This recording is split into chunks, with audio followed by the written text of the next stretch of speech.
Here's the topic: why brothers in church often get married to sisters from a different location or congregation. Written by Egbuona Victor Chukwuebuka. Talking about getting married to a person is often a thing of hearts comprising of a myriad of factors to be carefully considered by both parties involved.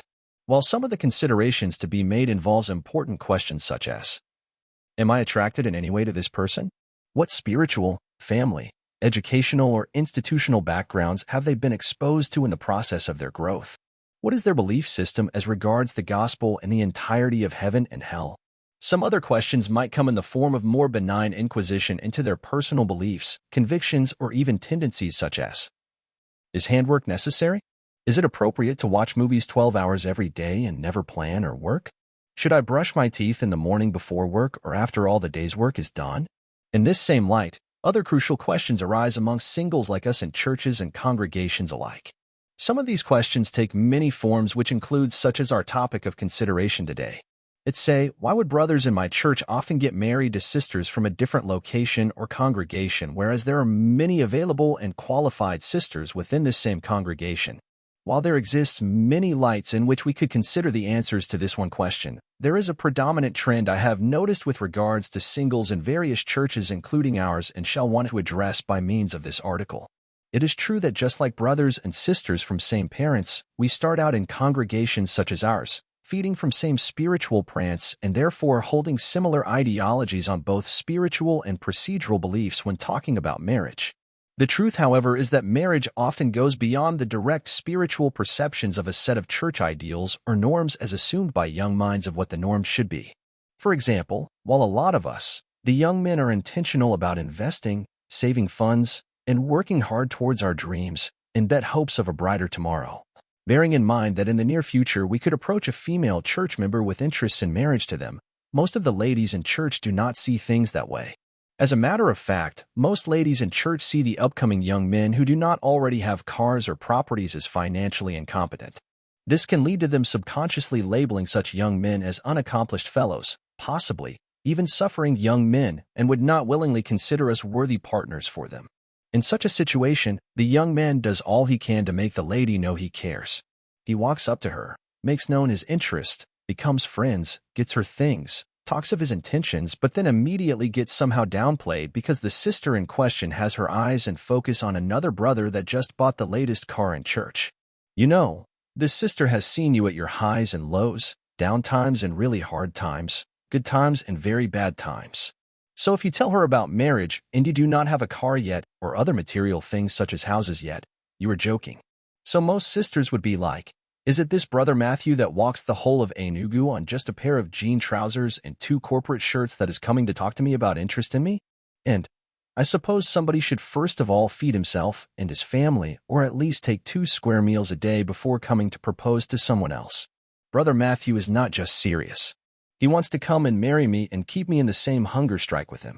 They don't know the investments you are making now, the knowledge you are building, and the experience that makes a man in the fields of expertise and money-making. Everything worthwhile takes time. But they first would want to see the end before the beginning. Laughs out loud. And so it's all about the padded brothers who isn't even within their reach.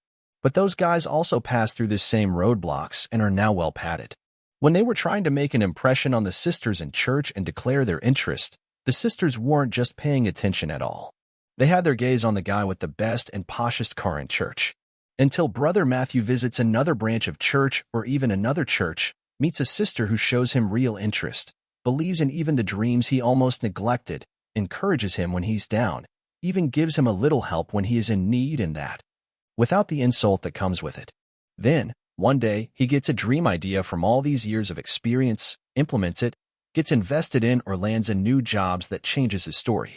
And then he starts building investments, and then finally gets a nice poshy car to relieve stress and make life more enjoyable. Boom. Suddenly, Brother Matthew now exists. All the sisters that shunned him when he approached them, and they acted towards him like a nobody, begins to flock around him, expecting him to say, I do. Well, what most ladies in church really don't know is that a brother knows when to pick someone who isn't just there for the money. The times you snuffed at us and laughed at us after we had just walked up to you to declare our interests, and you told your friends jokingly about how naive we must have been to even dare to talk to you. We noticed it and even heard about it. Yes, we noticed that disdain, heard that complain, felt that sudden refrain, or even noticed the mocking smirks you felt were mundane. We remember those words you said behind our backs that you felt were just mere complaints. We choose to go where we are celebrated, not where we are castigated. I want to know that if tomorrow I do not own the whole world, I will still be valued as an individual in society, a man in his home, a young chap that still dreams on and hopes for better days without any involvement in crime. My big question is, how on Mother Earth would you expect me to leave this lady in another congregation who with just one visit began a good relationship with me, believed in me from the onset, stood by me in my hard times, encouraged me in difficult times, never neglected a word I spoke casually, etc., and come for you in same church with me who always looked down on me? Well, if you like, let her be as short as a dwarf, as ugly as a donkey. This future of mine she always believed in, encouraged and stood for, will polish a royal queen out of her. I rest my case. Egbuona Victor Chukwuebuka from Anambra State. I am a web developer, https://frambuk.com/web-services, a food flowers producer, a text-to-speech specialist, https://frambuk.com/text-to-audio-transcription, a Google Map business profile services specialist, https://frambuk.com/online-business-profile and more.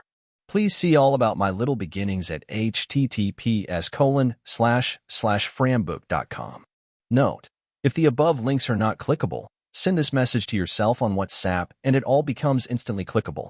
Thank you all for reading.